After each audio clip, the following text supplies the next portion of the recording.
Is there anything out there that teams can do to try to slow this guy down? Is Drake Maye at this point a blueprint-proof quarterback? Talking more about the Patriots, we've touched on a few items. We're looking for the haters, Phil. We're looking for the non-believers in this Patriots team. We've started to find some of them because I feel like that's the comfort zone here in New England. That's where you feel most comfortable. Where people are talking crap about your quarterback, saying they don't buy in on your team, that they don't think they can win in January. That makes me feel nice. Bo Nix is going to beat you. That gives me the warm and fuzzies when that happens. I feel like you probably got to look pretty hard for that these days. It is. It's getting harder, and I would agree. So my question for you is, are they the best team in the AFC? Are they better than the Broncos? Are they better than any of the other contenders like the Bills? You see, I was made to feel a little bit like a hater of this team a few nights ago on BST because I had the audacity to say that they're not the best team in the NFL. I have them at number 2. Behind the LA Rams. I still would go with the Rams, even though they had that bad loss to the Panthers. You just look at what they've done this year in their resume. They're second in point differential. The Patriots are third now. They've leaped past the Colts in that regard, but they're second in point differential. The Rams are, and their strength of schedule is like, I think, a full 200 points higher than New England's to this point in the season. I believe their opponents have somewhere in the range of 83, 84 wins, and the Patriots' opponents this year have 51, 52, something like that. So even with the bad loss, I'd still put the Rams there. But listen, I do have the Patriots as the best team in the AFC. And the reason why I would say that is just, to me, they are, even when you look at the Broncos, they're more balanced because their offense is better. They do not have arguably the best defense in the NFL, which the Broncos are in the running for, no doubt.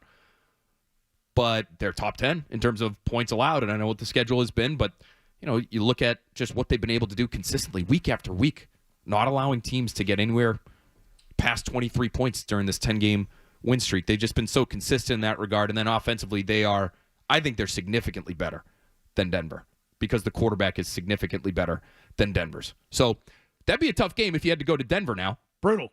That'd be a hard one. Nothing to do with it. But otherwise, if they come here, if you were to, you're not seeing them on a neutral field, but, that if you're looking at these teams that way, the Patriots are the better team, in my opinion. Super Bowl odds right now, BetMGM. Rams, plus 450. They are the favorite. The Seahawks are second, plus 850. Plus 900. Really? For the Philadelphia Eagles, they are third. The Buffalo Bills are fourth at 10-1 odds. Packers are also on the list at, this is moved. This is moved, so I have to adjust here. The Packers are ahead of the Bills. So the top 4 teams are all in the NFC based on the odds right now. Rams, Seahawks, Eagles, Packers. And they have the Eagles and Packers even. So in the AFC, they've got the Bills as the favorite in the AFC, a slight favorite ahead of the Broncos and Patriots that they both have at plus 1,100. They have them even.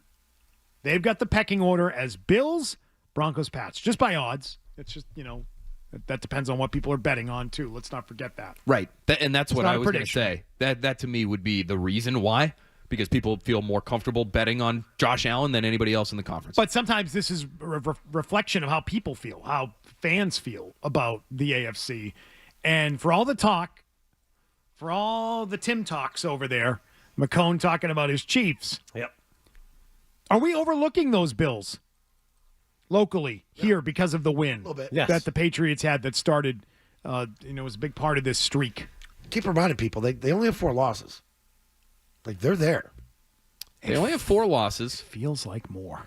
It does. I just think they are in a little bit of disarray, and they're going to have to right the ship here, which is possible. We've seen the Patriots in their heyday right the ship in December. Actually, get a little loose in December, right at like the last 2 weeks, and then figured out in the postseason is exactly what happened to them during that 2018 season. Yeah. They lose back-to-back weeks, Miami and Pittsburgh.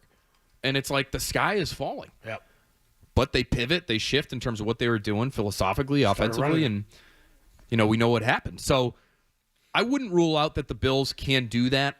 Here are the things that would worry me if I'm the Bills. When they lose, their offense looks broken. They have the ability to score 40 because of the quarterback, and the running back's a great player. But when they lose, the offense is a mess.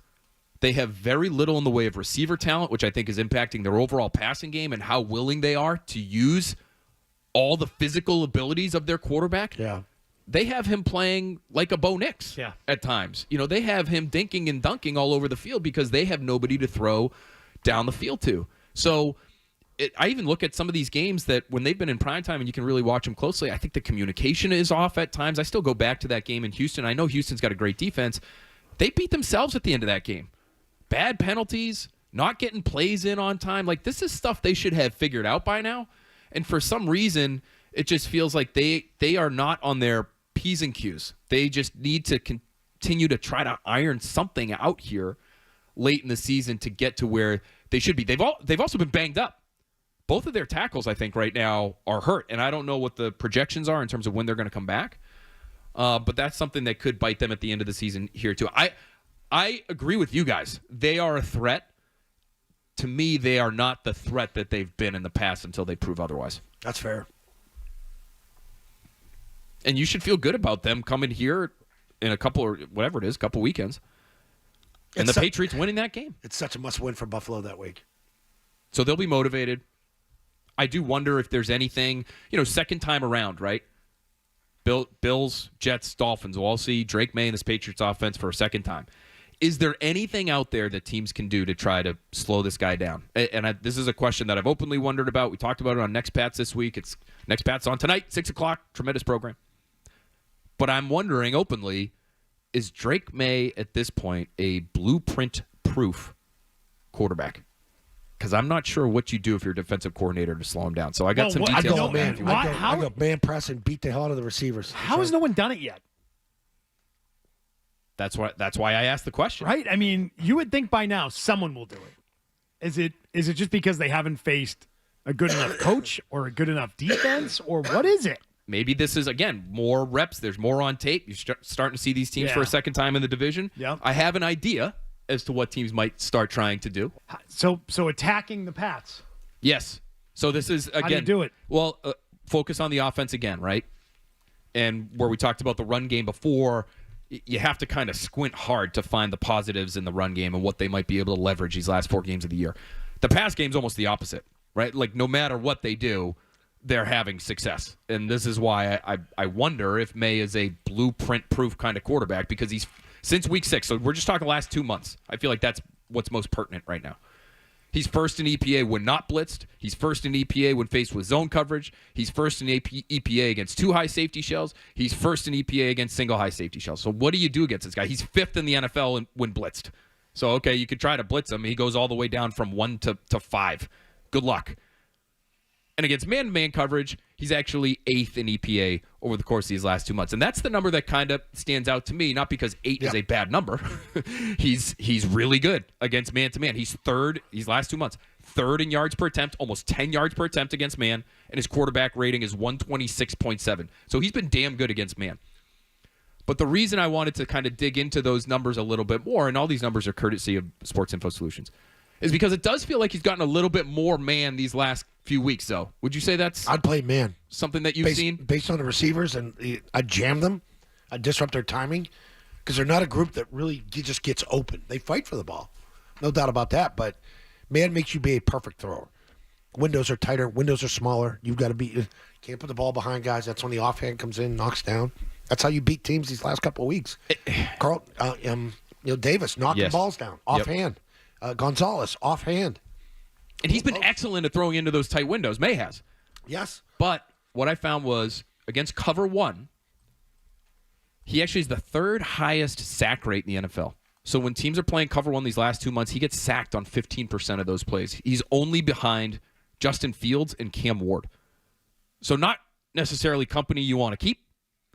So even though he's still been productive when he is able to throw it, though, I think because when the timing gets disrupted and when those guys are covered, if they can't uncover against tight man coverage, he ends up holding on to the football maybe a little bit longer, and that's where you get the negative plays. Maybe you get a strip sack or something out of it. In terms of EPA, he's actually set these last 2 months. He's 17th in EPA when faced with cover 1. It was the quickest he ever got rid of the football in that game last week. Quickest ever in his Like career, that. I think, Yep, right? in 2.5 his seconds, just a career. shade over Quickest in 2.5 his career. seconds. Like you want to increase that. And that's what I mean. He has the ability to do just about everything. If you want him to be a dink and dunk guy and get it out quickly, he can do that. You want him to hold on to the ball and create big plays down the field, he can do that. You want him to scramble, great. It's just I wonder if because of what they have in terms of their weaponry, when they're faced with cover one, that just makes everything slow down a little bit in a bad way, right? And the pressure gets to them a little bit more than it does typically. So that would be the one thing. Is there anything that they can find these last 4 weeks when they are faced with cover one? Say it's Sean McDermott. He comes in here and says, when we do this, they'll have a hard time. They might hit us for a few big ones, but we'll hit them for a few big ones. And that might be your best course of action if you're a defensive coordinator right now against the Patriots, because not much else has worked against this guy.